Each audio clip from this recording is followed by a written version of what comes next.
នាំប្រទេសដោយគណៈបកប្រជាជនកម្ពុជាជ្រើសរើសយកការដោះស្រាយបញ្ហាព្រំដែនជាមួយប្រទេសជិតខាងដោយសន្តិវិធីនិងផ្អែកលើច្បាប់អន្តរជាតិ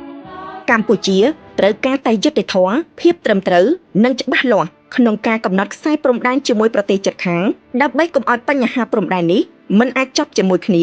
និងបន្តដល់កូនចៅជំនាន់ក្រោយ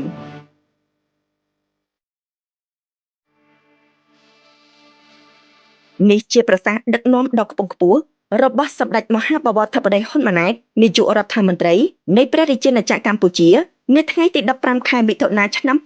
2025ដែលជាថ្ងៃប្រវត្តិសាស្ត្រដែលតុលាការយុត្តិធម៌អន្តរជាតិ ICJ បានសម្រេចឲ្យកម្ពុជាឈ្នះលើរឿងក្តីប្រាសាទព្រះវិហារ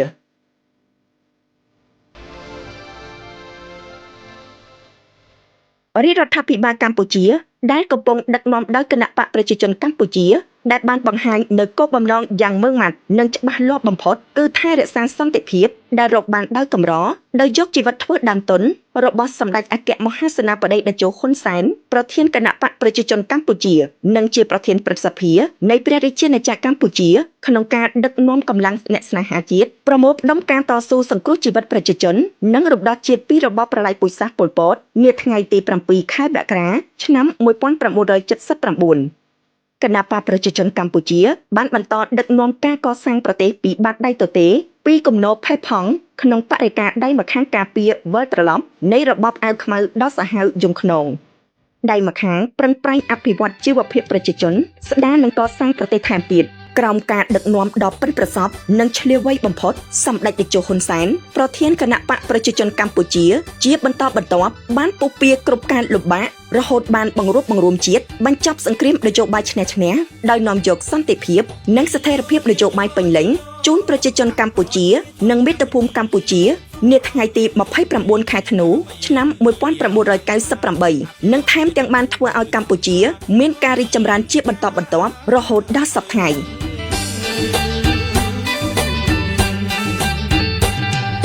ក្រុងភ្នំពេញព្រៀបបានឋានសួគ៌នៃលោកីរាជរដ្ឋាភិបាលបច្ចុប្បន្នដែលដឹកនាំដោយគណៈបកប្រជាជនកម្ពុជា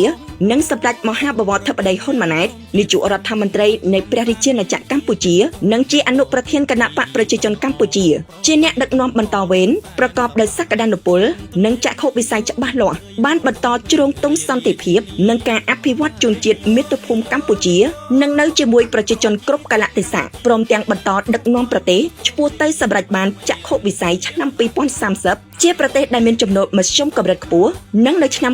2050កម្ពុជានឹងក្លាយជាប្រទេសមានចំណូលខ្ពស់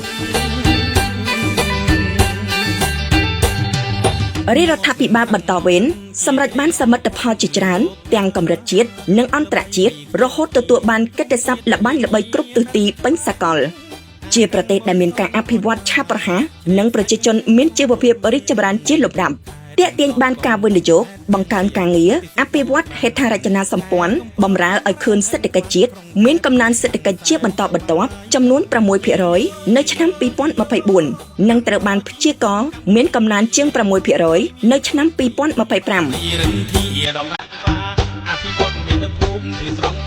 តកតងនឹងបញ្ហាបូរណភាពទឹកដីសម្ដេចតេជោហ៊ុនសែនប្រធានគណៈបកប្រជាជនកម្ពុជាបានដឹកនាំប្រទេសកន្លងទៅដោយយកគោលនយោបាយនិងយុទ្ធសាស្ត្ររឹងមាំច្បាស់លាស់ពិតប្រាកដការពារទឹកដីកម្ពុជាមិនឲ្យបាត់បង់1មីលីម៉ែត្រការពារជាតិការពារប្រជាជនកម្ពុជាប្រឆាំងនឹងការរំលោភអធិបតេយ្យភាពនិងជាពិសេសការបំពានព្រំដែនណាមួយ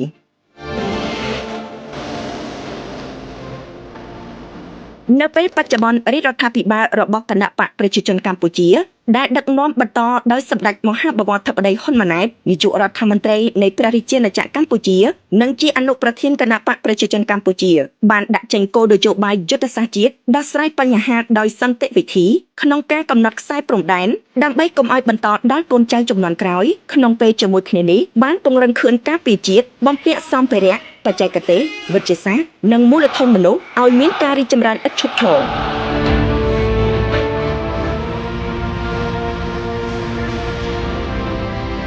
ស្ថានភាពពិតប្រាកដនៃបញ្ហាព្រំដែនរវាងកម្ពុជានិងថៃ ជាពិសេសការលួចឆ្មក់បាញ់សម្រាប់ទាហានខ្មែរពីខាងភាគីថៃការសម្រេចចិត្តជាឯកតោភាគីរបស់ថៃបិទព្រំដែននិងសកម្មភាពដែលថៃបានរំលោភបំពានមកលើកម្ពុជាក៏ដូចជាបូរណភាពទឹកដីកម្ពុជានាពេលកន្លងមកដែលជាផ្នែកមួយដែលកម្ពុជាត្រូវតែមានវិធានការក្នុងការទប់ស្កាត់ឆ្លើយតបត្រឡប់ទៅវិញ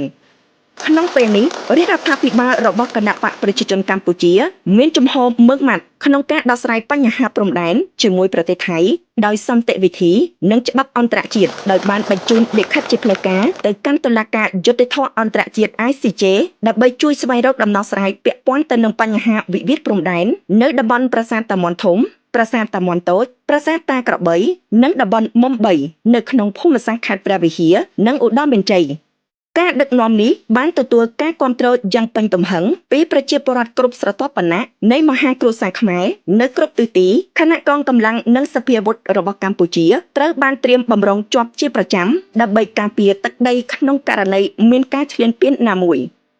សូមបញ្ជាក់ថាកម្ពុជាសម្រេចបានយុត្តិធម៌ជាប្រវត្តិសាស្ត្រសម្រាប់ប្រជារាស្ត្រខ្មែរនិងជាតិមាតុភូមិកម្ពុជាដកបវរកាលពី63ឆ្នាំមុនគឺនៅថ្ងៃទី15ខែមិថុនាឆ្នាំ1962ដែលតុលាការយុត្តិធម៌អន្តរជាតិ ICJ បានសម្រេចឲ្យកម្ពុជាឈ្នះលើរឿងក្តីប្រាសាទព្រះវិហារ